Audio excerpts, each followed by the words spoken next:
Hello అండి, ఎలా ఉన్నారు అందరూ? Welcome back to easy cook channel. ఈరోజు మనం ఎంతో ఈజీగా అండ్ టేస్టీగా ప్రిపేర్ చేసుకునే బ్రెడ్ ఆమ్లెట్ రెసిపీ ఎలా ప్రిపేర్ చేసుకోవాలో చూద్దాం.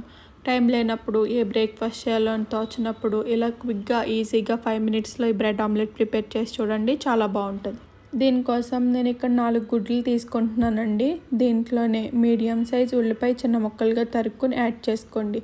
2 పచ్చిమిర్చిల తరుగు, మీడియం సైజ్ టమాటా తరుగు, అలాగే కొంచెం కొత్తిమీర తరుగు కూడా యాడ్ చేసుకొని ఇవన్నీ బాగా కలిసేలా బీట్ చేసుకోండి. మీరు ఇక్కడ ఎంత బాగా బీట్ చేసుకుంటే ఆమ్లెట్ అంత ఫ్లఫీగా వస్తుందండి. దీంట్లోని చిటికెడు పసుపు, రుచికి సరిపడా ఉప్పు, రుచికి సరిపడా కారం, ఒక 1/2 టీ స్పూన్ వరకు ధనియాల పొడి కూడా యాడ్ చేసుకోండి. మీకు ఇక్కడ ఇంట్రెస్ట్ ఉంటే చాట్ మసాలా కూడా యాడ్ చేసుకోవచ్చు. ఇవన్నీ బాగా బీట్ అయ్యేలా బీట్ చేసుకోండి. మీరు ఇక్కడ ఎంత బాగా బీట్ చేసుకుంటే అంత టేస్టీగా వస్తుందండి ఆమ్లెట్. ఇప్పుడు ఒక ప్యాన్ తీసుకొని దానికి బటర్ అప్లై చేయండి. బటర్ అప్లై చేసిన తర్వాత ఒక బ్రెడ్ స్లైస్ని తీసుకొని 2 వైపులా ఈవెన్గా ఫ్రై చేసుకొని పక్కన పెట్టుకోండి. అదే ప్యాన్లో ఆమ్లెట్కి ఆయిల్ అప్లై చేసి మనం ముందు మిక్స్ చేసి పెట్టుకున్న ఆమ్లెట్ మిక్చర్ను ప్యాన్ అంతా అప్లై చేసుకోండి. ఇలా ఏమైనా గ్యాప్స్ ఉంటే నేను ఇక్కడ చూపిస్తున్నట్టు ఫిల్ చేసుకోండి.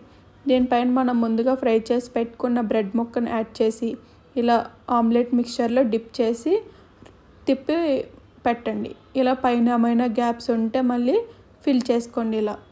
ఇలా ఫిల్ చేసుకోవడం వల్ల ఆమ్లెట్ టేస్టీగా ఉంటుందండి, బ్రెడ్ చప్పగా లేకుండా. ఇలా ఒక పక్కన ఫ్రై అయిపోయిన తర్వాత దాన్ని ఇంకొక పక్కకు తిప్పుకొని ఇక్కడ సిమ్లో పెట్టి స్టవ్ మూత పెట్టి ఉడికించుకోండి. హైలో పెట్టొద్దండి, హైలో పెడితే ఆమ్లెట్ గట్టిగా వచ్చేస్తుంది.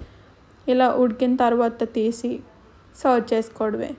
నేను చేస్తున్న క్వాంటిటీ 3 బ్రెడ్లకి అయితే సరిపోతుందండి. మీకు అలా కావాలంటే క్వాంటిటీ కూడా ఇంక్రీజ్ చేసుకోవచ్చు. ఇదే ప్రాసెస్ అన్నింటికి కంటిన్యూ చేసేయడమేనండి. ఎంతో ఈజీగా మార్నింగ్ టైంలో ఖాళీ లేనప్పుడు ఈజీగా క్విక్గా చేసి పెట్టేయచ్చండి బ్రేక్ఫాస్ట్. ఈసారి టైం లేనప్పుడు ఈజీగా క్విక్గా ఇంట్లో ఒకసారి ప్రిపేర్ చేసి చూడండి, ఎంతో టేస్టీగా ఉంటుంది.